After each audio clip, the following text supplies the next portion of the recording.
तर मंडळी, आज 8 ऑगस्ट. तर आपण बाई तुझा आशीर्वादचा आजचा भाग बघणार आहोत.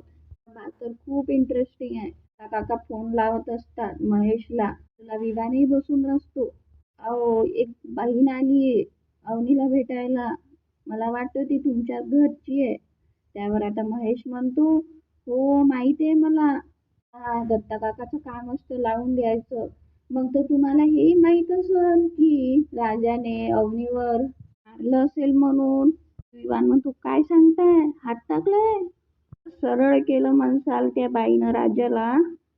जर ती बाई जर नसती आली ना, तर तुमच्या बहिणीच्या अंगावर आज काय खरं नसतं. आणि तर म्हणत असतो, अरे ती माझी बहीण नाहीये. आता काकाला काही माहित नसतं की ती तिची बायको आहे म्हणून, म्हणजे स्वाती. ज्युनियर देशपांडेची तर आहे ना. तुम्हाला सांगतो, जर ती बाई जर मध्ये आली नसती ना, वर आता महेश चिडतो, काय रे तू बाई बाई लावलंय सारखं? अरे बायको आहे ती माझी. अरे, काय घाई झाली होती हो तुम्हाला? हो, आमच्या नवनीतासाठी तुमचा विचार करत होतो आम्ही. तर आता महेश तर शॉकच होतो. काय? नाही, आता हीच इन्फॉर्मेशन द्यायची होती मला की तुमची बायको आली आहे म्हणून इथे. हो, माहिती आहे मला. मीच घेऊन आलोय. मी घेऊन आला? दत्ता काका बाहेर बघतात, म्हणजे रस्त्यावर बाहेर अंगणात जाऊन बघतात. तुम्ही तर इथे कुठेच आसपास दिसत नाही आहात. आणि हा, तुला काही सांगायची गरज नाहीये की मला काय करायला हवं आणि काय नाही. आपलं सहज. दत्ता काका आता म्हणतात की मार्गदर्शन करत होतो. तुझ्या मार्गदर्शनाची गरज नाही आहे रे, फोन ठेव बरं. तर महेश तर रागाने फोन ठेवून टाकतो. पण इकडे काका काकूला खूप आनंद होतो. काका काकू म्हणजे सुलक्षणा काकू आणि दत्ता काका. आता काका म्हणत असतात, बघ हे जर तुझा प्लॅन जर सक्सेस झाला ना, त्यासोबत आता अवनी पण जाणार. आणि आता अवनी रूम मध्ये आलेले राहतात. स्वाती अवनीला म्हणत असते की जर कुणी जर ऐकलं तर. त्यावर आता अवनी सांगते, अगं नाही कुणी ऐकणार, तू बोल. अगं तुझा विश्वास आहे पण माझा नाही. त्यामुळे आता अवनी बाहेर जाऊन त्याला म्हणते की तिला माझ्याशी महत्वाचं बोलायचं आहे, तुम्ही कोणी आत येऊ नका. आणि आणि यशोधन दादाला सांगा की कॉफी नाही आणली तरी चालेल. ती बाहेर गेलेली राहते. तर तितक्यातच आता स्वाती तिचा फोन काढून मेसेज महेशला पाठवून देते. पुढे मात्र राजाची काळजी अजून डब्बल वाढलेली राहते. आता आत आलेली राहते. स्वाती न थांबता आता बोलायला सुरू करते, अगं काय चाललंय हे, तू का सहन करतीये? अवनी आता बिचारीला स्वातीला समजावण्याचा प्रयत्न करते. अगं असं काही नाहीये. नाहीये. अगं मी प्रत्यक्ष डोळ्याने पाहिले अगं बाहेर. का असं वागतीयेस, आम्हाला खूप काळजी वाटतीये. तर मंडळी, मेसेज नव्हता केलेला. महेशला फोन लावला होता आणि तो स्पीकरवर टाकला होता, जेणेकरून महेश आणि विवान या दोघींचं बोलणं, म्हणजे अवनी आणि स्वातीचं बोलणं ऐकू शकेल. आम्हाला सगळ्यांना म्हणजे बाबाला पण काळजी वाटतेय का माझी? वाटतीये. बाबांना, आईंना आणि महेशला सुद्धा तुझी खूप काळजी वाटतीये. ते जण खूप अस्वस्थ असतात सतत. का असं हट्ट करतेस ग? नको करू, चल जा. कुणी सांगितलं ग तुला इथे मला त्रास होतोय? मला इथे कसलाही त्रास होत नाहीये. का त्रास होत नाहीये का? काय मग मी बाहेर पाहिलं ते काय होतं? मी चिडले होते त्याच्यावर, मी मारत होते त्याला, आणि तू अचानक आली. काहीही नाहीये वहिनी. स्वाती कशी बशी बांधते. बरं ठीक आहे, तसं काही नाहीये का? बरं नाही ठेवत मी याच्यावर विश्वास. पण जे व्हिडिओ आम्हाला येतात त्यावर तुझं असं रडणं असतं, तर खोटे नसतील ना व्हिडिओ? पाठवतोय तुम्हाला व्हिडिओ, तो छळ होतो त्याच्यावरही आम्ही विश्वास नाही ठेवायचा. अगं कशाबद्दल बोलतेस तू? आता अवनीच्या सगळं लक्षात येतं. दत्ता काका आणि आत्या पाठवती का? अर्धवट गोष्ट. तिने अगं त्यांच्यावर विश्वास ठेवण्याआधी मला एक फोन करायचा असता, विचारायचं असतं हे सगळं खरं आहे की खोटं आहे. त्यावर विश्वास ठेवायचा? अगं, तू तर सगळं लपवतच आली आहे आतापर्यंत. आतापर्यंत कधी काही खरं सांगितलंस का? अगं, मी खरंच सांगते वहिनी. अगं, तुला वाटतेय तशी परिस्थिती नाहीये माझी. सुखात आहे मी या घरात. आता स्वाती इकडे तिकडे बघते. अच्छा, सुखात आहे का तू या घरात? मला सांग, तुझा हा सुखी संसार सोडून तू का गेली होतीस ग भाड्याचं घर बघायला? मी आता यावर काहीच बोलत नाही. ती शांत राहते. गेली होतीस ना? आता तरी खरी बोल. मी अगं तुला शपथ आहे हं माझी. खरंच सांग सगळं. हो, गेले होते मी. त्याची आता इकडे काळजी वाढलेली राहते. आता जर मॅडमने जर सांगितलं की हे लग्न खोटं आहे, तर सगळं पाण्यात. दादाही आता मागून येऊन त्याला म्हणत असतो, मी तुला सांगितलं होतं खोट्याच्या पायावर घर उभं राहत नाही. जर त्यांनी जर त्यांच्या घरच्यांना जर सांगितलं की हे लग्न खोटं आहे, तर ते घेऊन जातील त्यांना त्यांच्या घरी. तर जर दुसरं लग्न लावून दिलं तर काय करणार आहेस तू? तर काहीच समजत नाही. देवी आई, असं काही घडू नको देऊस. गोंधळ घातलायस राजा तू. एका खोट्यात सगळंच लपवलंस. वाकून दरवाजाकडे बघतो. आहे ना तुला त्रास आता अवनी? हे बघ, आम्ही तुला तिथे घ्यायला येणार होतो, पण तिथेही तो राजाने घात केला. त्याने राजाचा काय संबंध? याचा काय संबंध? प्रश्न नाही पडत आहे का तुला? द्यायला तो घर मालक रेडी होता. त्याचा अचानक विचार का बदलला असेल ते? तो राजा जाऊन भेटला तो घरमालकाला आणि म्हणाला की या मुलीला घर द्यायचं नाही, नाहीतर जीवित मारेल म्हणून. वहिनी, काही काय बोलतेस ग तू? राजा असं नाही करणार. ठीक आहे, तुझा नाही आहे ना विश्वास? बरं, तू माझ्यासोबत चल. सीसीटीव्ही फुटेज असतीलच. मग तुला कळेल की काय घडतंय म्हणून. मी अगं तुला कसं कळत नाहीये, तो राजा तुझं घराबाहेर जाण्याचे सगळे मार्ग बंद करतोय. आता अवनीला आठवतं की तिने बेल वाजवली होती. लई घाबरला होता आणि त्याने म्हटलं होतं की हा खरा कुत्रा नाहीये, बेलचा आवाज आहे फक्त. का कसं माहिती? मित्राकडे पण अशीच बेल आहे ना, आणि लगेच कळतं की कुत्र्याचा आवाज नाहीये तो. म्हणजे आता जाब विचारत असतो त्या घरमालकाला, अहो रूम कशी कशी काय कॅन्सल करता हो तुम्ही?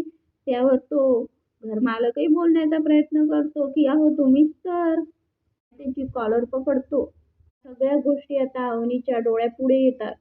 ते राजा गेला होता तिथे. अगं हे बघ, होतात आपल्याकडून चुका. प्रेम करून लग्न करण्याची एवढी मोठी शिक्षा नको देऊ स्वतःला. तू ऍटलीस्ट इथे मान्य तरी कर की तुला इथे त्रास होतोय म्हणून. तर आता अवनी रडून म्हणते, हो, तरी सगळ्यांचा जसा गैरसमज झाला तसा आता अवनीचाही गैरसमज होतो राजाच्या बाबतीत. होतोय मला त्रास. तर आता कळतंय की या माणसाकडून मला मानसिक त्रास दिला जातोय. छळ केलाय माझा. मी आता न काही बोलता सरळ बाहेर येते आणि राजाला आवाज देते. राजाही आता पुढे आलेला राहतो. राजा, का करतोस रे तू असा? कडे आता त्याची गाडी काढतो आणि विवानला सांगतो की अवनीने कबूल केलंय की तिला त्रास होतोय म्हणून. तू एक काम कर, पोलिसाला कॉल कर. विवानही आता गाडीतून उतरून पोलिसाला कॉल करतो. अवनीचा आता इकडे प्रश्न राहतो की तुझ्यानं हे सतत खोटं बोलण्याचा त्रास होतोय मला. असं कसं खोटं बोलतोस रे तू? ते पण कशासाठी? तर मी या घरात राहावं म्हणून. तुझी हिंमत कशी होते रे? राजा आता थोडे थोडे शब्द काढतो. मी मुद्दाम नाही केलंय. कंडिशनच म्हणजे सिच्युएशनच तशी होती म्हणून. बोललास? आता घरातून बाहेर जाऊ नये म्हणून त्या घरमालकालाच धमकी दिली तू? करतोस रे? तुला माहिती आहे ना, मी माझ्या स्वप्नासाठी बाहेर पडलीये. स्वतःचं घर सोडून आलीये मी. त्याच्या विरोधात पडले. माझ्या स्वप्नासाठी मी किती मोठी किंमत मोजलीये तुला माहिती आहे ना. तू का असं करतोस? का माझ्या स्वप्नाच्या आड येतोस? माझ्या सोबत नाही राहता येतात तर माझे पंख तरी नको छाटूस. कुठला सोंग घेतोयस तू माझा? आता काही ऐकून घेत नाही. बस मॅडम. दिली मी त्यांना धमकी, कारण तुम्ही ती चौकशी केली नव्हती म्हणून. हो, एक साधा पॉम्पलेट वाचून तुम्ही सरळ राहायलाच जाता का? पण तिकडे राहायला जाणार म्हणल्यावर त्या घराची चौकशी नको का करायला? मालक कसा आहे, तिथला आवर कसा आहे ते बघायला नको. मी तिथे जेव्हा शेजारी चौकशी केली तेव्हा मला कळलं की तो मालक एक नंबरचा म्हणजे थांबतो. एक नजर होती त्या घरमालकाची. वेळ पण खराब होती म्हणून लागलं मला तिथं. आता अवनीला काही विश्वास नसतो. खोटं बोलतेस ना तू? हो, मी खरं सांगतोय तुम्हाला. विश्वास ठेवा माझ्यावर. आता राजा एवढं खोटं बोललेलं राहतो. अवनीला काय आता विश्वास बसत नाही. ठीक आहे, मी माझ्या आईची शपथ घेऊन सांगतो की हे सगळं खरं आहे. तर काय आहे ते मला आधी का नाही सांगितलं? तर आधी सांगितलं असतं तर तुम्ही आधीच ऐकलं असतं का? आणि ऐकण्याच्या तरी मनस्थितीत होता का तुम्ही? हो, या घरातून निघून जायचं, निघून जायचं फक्त एवढंच तुमच्या डोक्यात होतं. काय तुम्हाला पटत नाही ना? आता राजा त्याचा मोबाईल काढतो. एका मुलीचा नंबर आहे. तिला विचारा तिच्या बरोबर काय काय झालं होतं त्यावेळेला. घरमालकाचं सगळं ती सांगेल. पण राजाला काही आता सांगता येत नाही. तो आता सरळ यशोधन दादाकडे जातो. माणूस खरंच खूप डेंजर होता. त्यानं त्याच्या घरात कॅमेरे लावून ठेवले होते. आणि तिथे ज्या मुली राहायच्या ना त्याची व्हिडिओ तो रेकॉर्ड करायचा. म्हणून अरे तिथे एकही मुलगी टिकायची नाही. ते शेजारींनीच सांगितलं हे. मला तिथे घरी बोलून हा सगळा प्लॅन करायचा होता त्याला. आणि त्याने त्याच्यासाठी त्याच्या बायकोलाही माहेरी पाठवलं होतं. असतं तर मी त्यांना जाऊ देणार होतो का? मॅडम, तुमच्या स्वप्नाच्या आड मी कोणालाही येऊ देणार नाहीये. तुम्हाला सुद्धा नाही. अहो, तुम्ही तुमच्या स्वप्नासाठी किती मोठी किंमत मोजलीये, अजूनही मोजताय. माझ्यापेक्षा जास्त कुणाला माहितीये सांगा? तुम्ही येत रागाच्या भरात येतो आणि राजाला साईडला करतो. चल बाजूला हो. आणि अवनीला उठून घेऊन जात असतो. मी त्याला अडवते. तू काय करतोयस इथे? मी इथेच होतो, चापडा लावून बसलो होतो. होतोय ना तुला इथे? काही पर्याय ठेवलेस का तू आमच्यासाठी? अगं, तू घरच्यांना परक केलंस? इवान अजूनही प्रेम करतो तुझ्यावर. त्यालाही परक केलंस. तुझ्यासाठी थांबलाय ना तू. कुणासाठी? या नालायक लोकांसाठी. काय करतेस अवनी? अगं, मला माहित होतं, भरोसा होता. तू सांगणार नाही आम्हाला की तुला इथे त्रास होतोय. मी स्वातीला पाठवलं. वेड्या प्रेमात होती. का का वाचवतेस तू या सगळ्यांना? चल बरं इथून. अवनीला तर वहिनीवरही विश्वास नसतो. वहिनी तू यावर आता स्वाती म्हणते, अगं तुझी काळजी वाटत होती. सगळं केलं आम्ही हे. तुला त्रास होतोय असं वाटत असेल म्हणून आम्ही सगळेजण वाचवायला आलो. आता जोऱ्याने म्हणते, नाही होतोय मला इथे काही त्रास. सुखात आहे मी या घरात. राजा आणि यशोधन दादाच्या मधात हा उभी राहून म्हणते, बरं का, तुमच्यापेक्षा जास्त काळजी आहे यांना माझी. अगं, मग घर सोडून का जात होतीस? त्यावर बोलण्याचा प्रयत्न करतो की इथे अभ्यास. मी सांगते की भांडण झालं होतं आमचं. म्हणजे आता सांगण्याचा प्रयत्न करतो की की की काय ते त्यांचं या घरात अभ्यास. त्यावर आता अवनी काही बोलत ऐकून घेत नाही. ती म्हणते भांडणच झालं होतं आमचं. भांडण झालं होतं म्हणून चिडून घर सोडून गेले होते. ती आता म्हणते, हा बघ आता होतोय ना तुला त्रास. त्रास होतोय म्हणून हेच तर सांगण्याचा प्रयत्न करत होतो मी. नवरा बायकोत भांडणं होत नाहीत का? त्याच्यात भांडणं होत नाही. हे मुळात भांडण नाही. तर हे आहे की भांडण होऊन सुद्धा जेव्हा मी हे घर सोडून दुसरीकडे राहायला गेले, त्या काळजीपोटी यांनी तिकडे जाऊन चौकशी केली. त्या घरात सुरक्षित आहे की नाही हे बघितलं. मला खरी काळजी म्हणतात.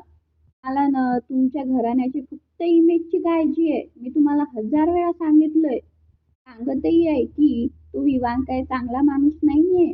स्वप्न नाही पूर्ण होऊ देणार तो.